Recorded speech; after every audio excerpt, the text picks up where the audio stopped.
Our band of Potawatomi plays just a small role in this vast history of our Potawatomi nation. In this video, we'll cover just a few different sites around this area here, although there are hundreds and hundreds of village sites across the Great Lakes, Potawatomi villages. Born in 1720, Nanakiba, known as Quivering Tail, known as Nanakiba, rose to become a strong leader of the Potawatomi along the St. Joseph River.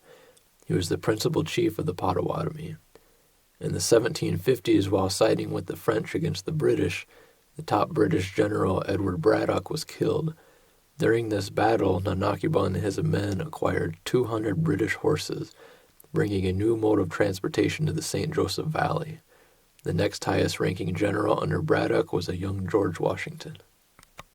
Where we are here today, this is the Dowagiac Creek right here, and it flows right into the St. Joseph River, which is just over there.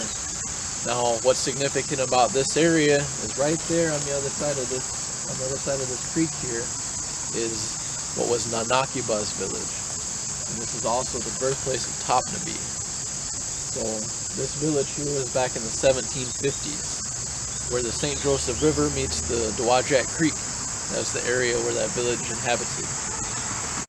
In 1757, accompanying French forces, 88 Potawatomi, 70 from the St. Joseph, including Nanakiba's group, and 18 from Detroit set sail for southern end of Lake George to take on British forces at Fort William Henry in New York. After the French allowed the British to surrender, the St. Joseph Potawatomi, having traveled so far, stormed the fort, killing many people. In this raid of the fort, Potawatomi came in contact with smallpox and brought it back as they returned into the St. Joseph River, creating an epidemic to our people. Nanakiba, however, survived this. Nanakiba died in 1790. He had 6 children who became important leaders of their time.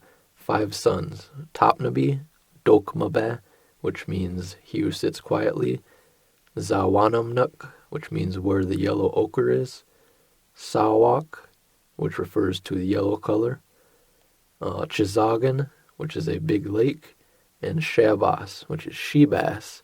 She-bass is a little duck. He also had one daughter, Kakama, whose real name was Gagagama, which means forever lake.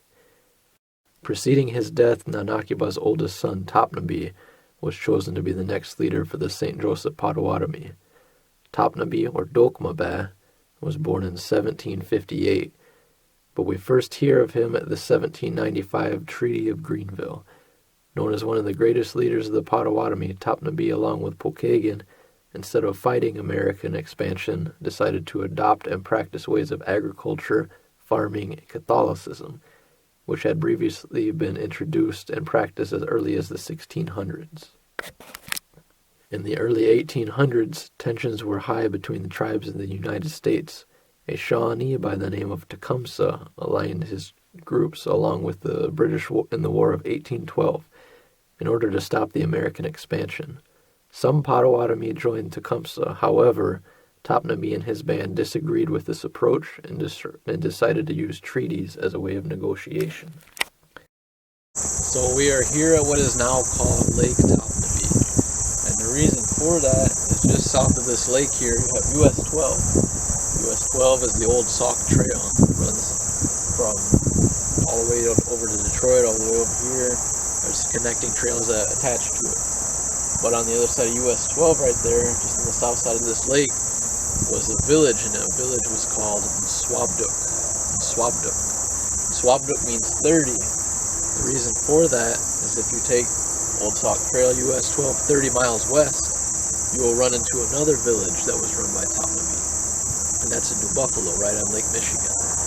So what was happening there is in the fall and the winter time, our people would be camped out here in this village in Swampduck, and we would be living off of elk, deer, and all those kinds of meat.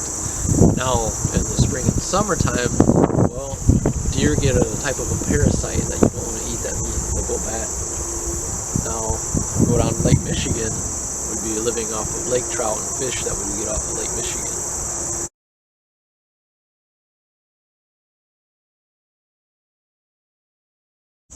Now, after the Treaty of Chicago 1821, This village was no longer being used here. Neither was the one over in Buffalo.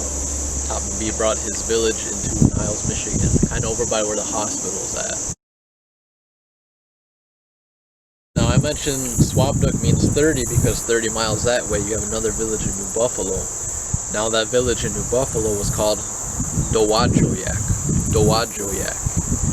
And also later on he set up a village here in Niles over by Cary, Michigan.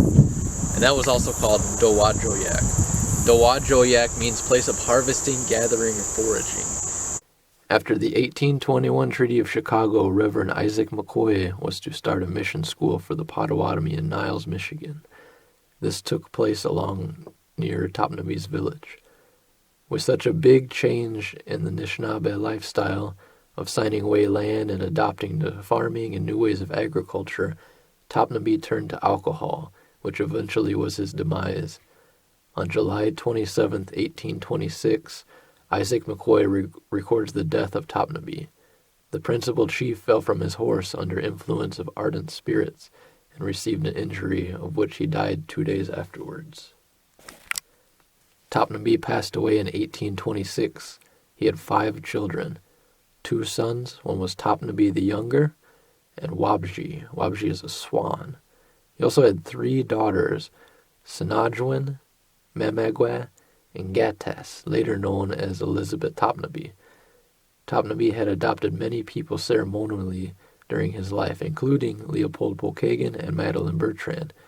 He was also the father-in-law to both Motaiwisa and Leopold Pokagon through his second wife. First recorded by Isaac McCoy in 1823, a new village of Potawatomi set up not far from Topinabee's village, led by Pokagon. Pokagon, or Bagagan, means a rib. His original name was actually Sakiunik, which means man of the outlet. He was born in a village near present-day Saugatuck, Michigan. He was born to Odawa and Ojibwe parents, and later taken in by Topinabee, who called him Bagagan. Pokagon grew to become a very influential leader, and was second in command under Topinabee. So right on the other side of this camera here is the town of Bertrand. This is where our people used to come and trade during Pokagon's time. So right over on the other side here is the St. Joe River on the other side of these trees. And on the other side of the St. Joe River was Pokagon's village. We would travel over here and we had a really good relationship with the people in this village here. Pokagon was never really a big fan of Isaac McCoy, which is one of the reasons he set up his village away from the mission. And in 1830, Pokagon decided to travel to Detroit to bring back a black robe, or a Mactauquignet, one who wears black, back to the St. Joseph Potawatomi. There he met with Father Gabriel Richard, who first denied the request. Then Pokagon began to recite Catholic prayers in his language, to which Richard said, "You will have your black robe." Pokagon returned with Father Stephen Baden. Pokagon was baptized in 1830 as Leopold Pokagon. His wife Gatas was baptized as Elizabeth Topinabee. In 1833, at the Treaty of Chicago, the government was supplying whiskey in order to get the leaders drunk so that they would sign away their land without negotiating. Pokagon saw through this. He tried to advise other leaders not to indulge. Pokagon did not sign on the first day, but negotiated. Due to our political stance in the region, our relationship with the Catholic Church, and our ways of adopting agriculture and life, we were able to stay in the territory of Michigan. This, however, was under the agreement that we would be removed to L'Arbre Croche, or present-day Harbor Springs, Michigan. And this was to happen by 1838. By the time that came around, there was no room there.